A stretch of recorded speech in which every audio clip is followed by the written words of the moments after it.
Welcome to the year 2024, where every other month you see articles about how the movie theater business is dying, and how the box office is in trouble, and how the movie-going experience as we know it may be in jeopardy. Sadly, some things never change.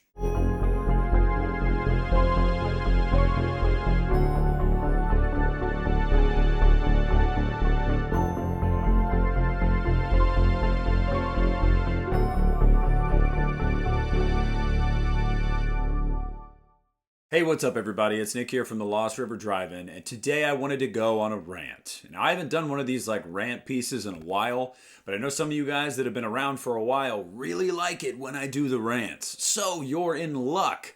Look, I'm a big fan of movies. Obviously, if you can't tell by the stuff behind me and by the catalog of videos I have on this channel. I go to the movie theater a lot. I've been around about 30 years. I know how this works by now. Look, I've seen a global pandemic that shook up the entire entertainment industry and made us wonder if we were ever going to see things the way they were ever again. I've seen strikes that ended Hollywood for the better part of a year. I've seen a lot in my 30 years of life. I can tell you guys, no matter what, through all of that, I have never once thought that movie theaters were going to die. So why am I making this video? What's the point of this? Well, if you guys hadn't noticed, a new movie came out this weekend. So Furiosa was the latest movie in a long line of movies over decades and decades in the history of film to come out and underperform at the box office. And that led to people at Variety and Box Office Pro and all these websites wondering if, oh my gosh, the movie theater going experience might be finally dying. Let's dissect this. First, we have to ask the question, are these prognosticators and these experts getting things wrong? Are your estimates too high, too low? Who knows? I'd say yes, because that's how you end up with headlines like, movie overperforms, box office is back. Movie underperforms, box office is going down in flames. Rinse and repeat. So the first problem here is that the prognostication is broken. It's almost never right. Even if you follow box office information, how often are actuals every weekend at the end of the weekend different than what the prognostication was? Almost 100% of the time. It's like polling. It's never going to be accurate. Why? Because no matter how much science and thought and numbers you put into something and how many formulas you run, people are people, we have free will, and we're kind of unpredictable at times, so it's an imperfect business.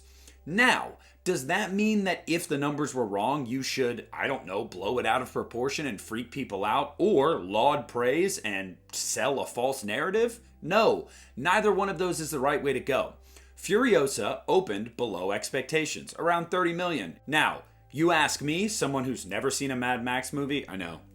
Go off in the comments down there, okay? He's never seen a Mad Max movie, and he's now a backwards hat kind of guy. You don't wear a hat on backwards. But knowing what I know about the movie landscape year in and year out, since I pay so much attention to it, I could have told you this movie was not going to blow the doors off.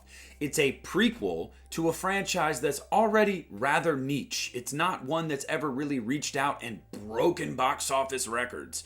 There is a fan base, but it's not Star Wars or Lord of the Rings. No, so you're already not expecting to have $500, $600, $700, $800 million brought in from one movie. So I feel like immediately right there, first misstep is overprojecting this movie. Then you look at movies like, oh my gosh, Garfield, it's underperforming. Who gives a shit about Garfield anymore? I'm not even trying to be performative here. It's just who cares? Kids don't watch Garfield anymore. That's not what is popular anymore.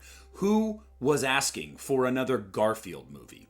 Then I saw people mentioning Fall Guy. Oh my gosh, it's not even going to break 200 million worldwide. That's crazy. Why? How did this happen? I don't know. It was an unestablished property that really nobody knew about, and there was little to no marketing. Making over 100 million on something like that is pretty good. So this brings me to the larger point here. These multiple movies I've mentioned. What seems to be the trend here? Are they actually underperforming?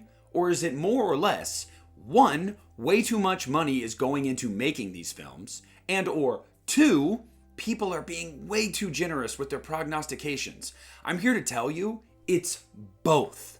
And a third reason, people aren't asking for them.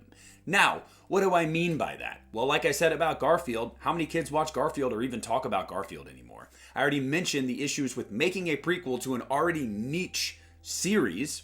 I mean, you're not really reaching out to the masses there. Fall Guy, I mentioned the problems there too.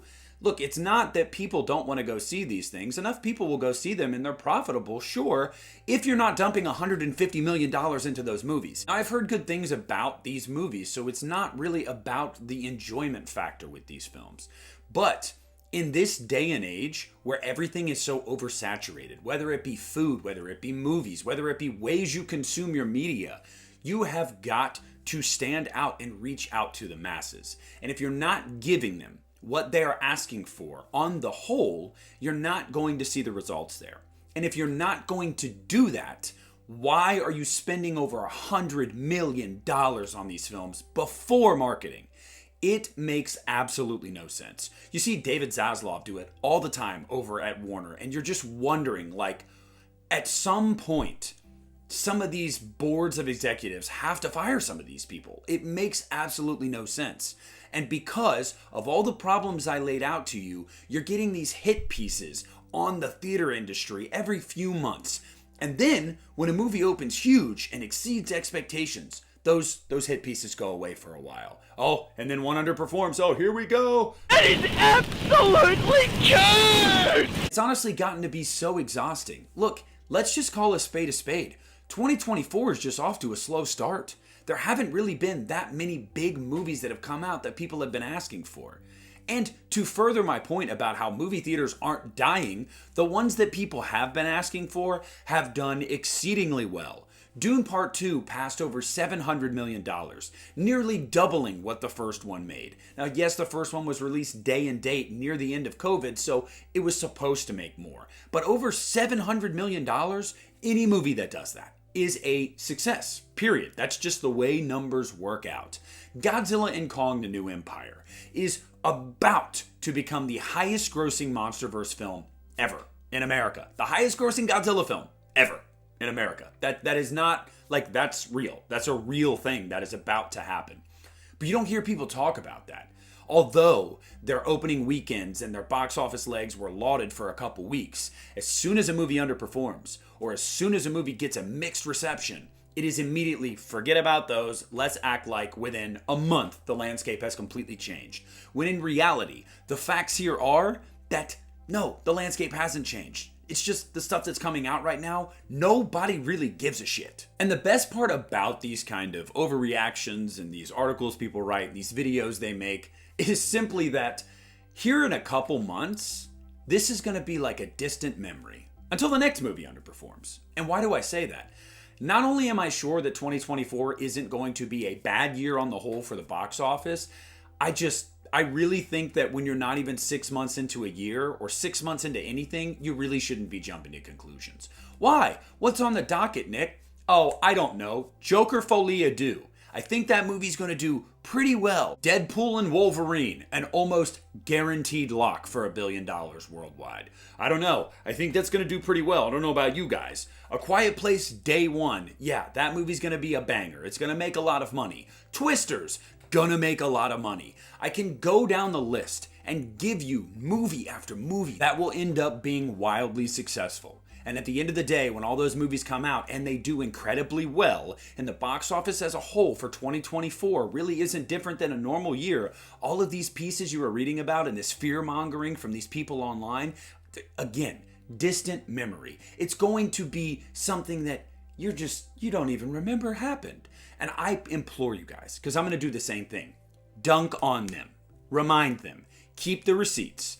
Keep the receipts. Guys, we all went through a time where we thought streaming was about to take over. And movie theaters were going to die because they weren't even open. And it didn't happen. It didn't happen. Do you know why? It is because the movie-going experience at the theater is unparalleled.